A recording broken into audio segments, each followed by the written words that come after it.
প্রশ্ন রবীন্দ্রনাথ ঠাকুর, মা গো আমার ছুটি দিতে বল, সকাল থেকে পড়ছি যে মেলা,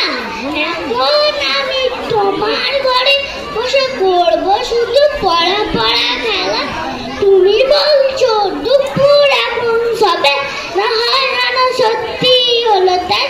একদিনে কি দুপুর বেলা বলে বিকাল হলে মনে করতে না, আমি তবে ভাবতে পারি মনে সূর্যি ডুবে গেছে মাঠের শেষে, বাড়তি বুড়ি চুবড়ি ভরে নিয়ে শাক তুলছে পুকুর ধারে এসে,